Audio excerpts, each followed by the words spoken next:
Welcome here to the Tri-City Speedway on Media Day, the day before the Gateway International Nationwide Series race. Ran into a couple of familiar faces here. The Wallace brothers. I've got Herman. Just got out of the car. And his brother Mike.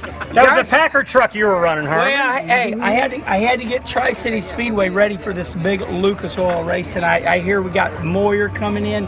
What's this I hear about Bloomquist? Everybody's freaking out. Everybody's like, oh, Bloomquist. What are we going to have to put them in different corners or what? It's not that bad, is it? Well, it's a Bloomquist Moyer showdown. There you go. Add in a little brother we love. Hey, Billy Moyer, just because you dominate here doesn't mean that I can't win. Feels like an all-star wrestling episode. Come on. Well, listen, guys, it's great to have you here. We're excited to have you here this afternoon. A big weekend set down in Madison at the Gateway. And then you're going to come back here. You'll be mixing it up with Moyer and Bloomquist and all the rest of the guys in the Lucas Oil Series. It's going to be a big night. We show them how we roll. Yeah, we don't mess around. Let me just tell you something. I'm riding high, and I ain't afraid to die. So, oh boy, you know, I'd rather lose running high than to win running low. You know what I'm saying? Is that anything like showstopper? That's right. If you ain't flipping her on Kenny fire, the Herman showstopper, right here at Granite City. There you go.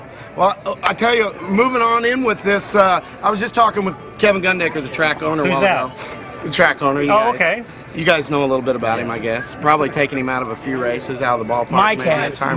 Mike's on purpose. A big wheel, turn 2, wherever it might be. Right down here in the middle, 1 and 2, when it was a half mile here. So, well, what do you want to talk about when we do this piece tomorrow night, of course? And he says, by all means, you got to get these guys to talk about when they were in diapers running around underneath the grandstands at the Granite City, Tri-City Speedway in Granite City, Illinois, just a couple of years ago. Well, just a few years ago, and I was able to get out of diapers. They wouldn't bring me because I had pull-ups. And once I got out of the pull-up stage, I could come and be on my own.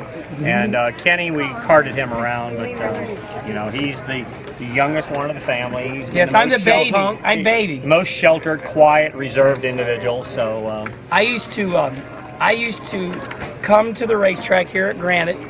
Mike and Rusty and Dad, they'd go in the pits, and I used to enter the main entrance with my mom, Judy, and the first thing I would do is I'd go get my bundle of programs, and I'd go, programs, get your programs here, see all the stars and the cars in your programs.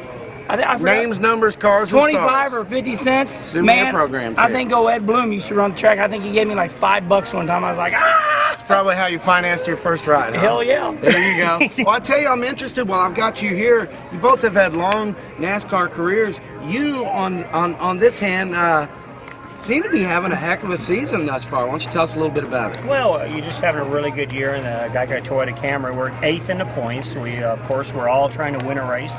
That's the ultimate goal, but I got with a really good race team, Germain Racing, and we're running very respectable. You know, we all want to be better. We all want to be winning those races and getting the trophies and that, but as Kenny and I both have, we've been around this sport for a while. We've got longevity. We've done something good that people like us and keep us around, and you know, it's nice to be able to run up front. Long in the tooth, if you might say, huh?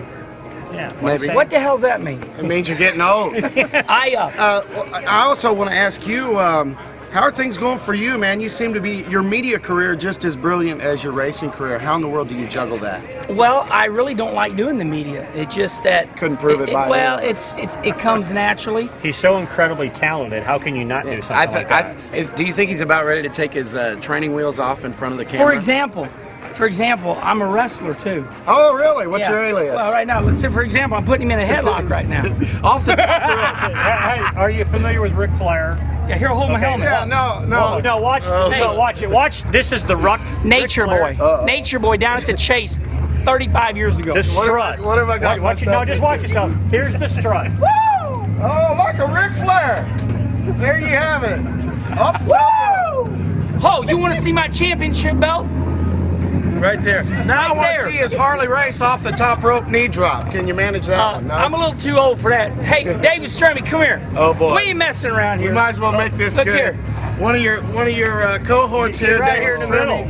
Right here, Strummy. I don't know how you can top what we've been in the middle of. And Herman is addicted to Strummy to dirt racing. Making Speedway a few weeks ago, he didn't know nothing about dirt racing. Tell him about Terrell. I didn't even clean my helmet after I was done racing. I've left it dirty. It's right here somewhere. Yes. And they had all these tear-offs. Well, I run out in the feature. I was gonna recommend on that note. So when you go to put your tear offs on out here tomorrow night, I wouldn't leave it up to either one of these guys to put them on for you. Mike's big dirt racer. I heard in this area was very successful. Kenny is now the dirt racer though. But I didn't feel bad under caution, you know, like on asphalt stuff. We'll flip the visor up a little bit, get a little cool air. I did that on dirt, and I was like, oh, how stupid of me to do that.